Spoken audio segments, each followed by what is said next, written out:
hello there. I'm Jimmy Shuker alongside Albert Chalmers, and this is Radiant Light, a spiritual discussion podcast, additional bonus episode.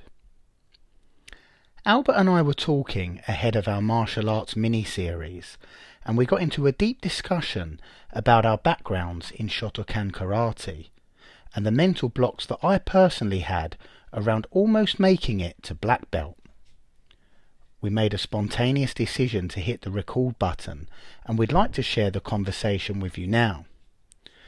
Don't forget to like this episode and subscribe to our YouTube channel, as well as whichever platform you listen to your podcasts on. And you can even follow us on Instagram too. Radiant_light_podcast. And with that being said, let's take you to the episode. I think the nice way to look is grateful, right? We know that we're in a fortunate position. You know, we're always grateful just to be able to do these martial arts and to talk about it. And I'm looking forward to learning a bit more about it. I mean, you're clearly the more knowledgeable of the two of us when it comes to martial arts. And I guess it's an opportunity for me to kind of relight a fire. It's something I was interested in when I was a lot younger. I watched a couple of Bruce Lee movies, did a little bit of karate, as you know about. You did karate. You said you got pretty high belt, or? Yeah. Because I trained karate when I was 7, but once I got yellow belt, I kind of lost the motivation or the interest, just changed. But how about you quit at yellow belt, did you? Yeah, I mean, right when it was time to get to the next level, I just moved on. Okay. Well, the type of karate that I did, I recall it was called Shotokan karate. I don't know if you've heard of that. Yeah, I'm probably butchering it, but so I would have been 12 or 13, something like that, and I stuck at it for quite a long time, and I got all the way up to brown and 2 stripes, so I was 1 away from the black belt, and I quit. I didn't quite make it to black belt, 1 away, and then packed it. Feels like a bit of a shame when I say it out loud like that, but I just felt like I had a bit of a mental blockage around it. So the part of karate that I really excelled at was the kata. It's like a sequence of movements.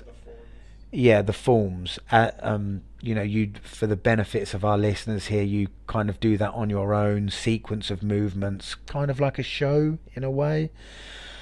And that's opposed to, actually sparring with somebody, one-on-one, kind of a combat, score the point when you strike. Shotokan is a point karate system.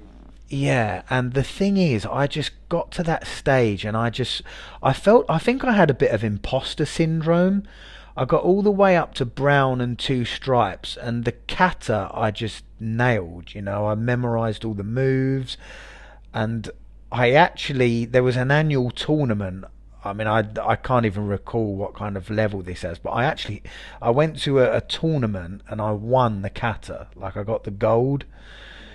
But then You have the more martial arts experience than I do, and I'm the martial artist. What's yeah, but like this. Okay, so here comes the catch. On the day where there was the kata tournament, which I won, and then there was the sparring where I just, I was nothing. I think I got knocked out in the first round, like first or second, something really early, and I don't know, that was one example of it, one expression of it. But my overall thing with karate as a kid, when I processed it in my mind, I was like, I don't feel like I could really handle myself in a real live fighting situation now any better than what I could when I was at the beginning. Rightly or wrongly, that's how I felt. And I just felt like I had to quit. I was like, how could I be a black belt? This doesn't feel right, I just felt like, yeah, I could go and get this black belt. If you And got that black belt, you would have felt like an imposter. yeah, definitely. I like a sense of dishonour, you know. Oh yeah, imagine in the school playground. Have you heard of Jimmy? He's a black belt at karate. Yeah, I could kick the shit out of him, and you know he probably could. So yeah, it was imposter syndrome. There has been moments here or there where I've considered it and thought, could I get back into this again? But in order to fill that void and really feel it served a, but not that I want to go around getting into fights or anything, but I would have to choose a martial art where I really genuinely believe that I wasn't just performing I say just, but I wasn't performing a kata. I would be able to defend myself, you know, like, right, now I know if shit's gonna go down, I can fight, basically. But yeah, this chapter that we're heading into now in the podcast, it's going to be really, really interesting. I feel like we're going to learn a lot, and like we said, we're not sure exactly how it's going to manifest. We'll take individual, a bit like how we did with Lao Tzu and Buddha and Jesus, taking the individual characters. I feel like we'll probably take individual martial arts and look at them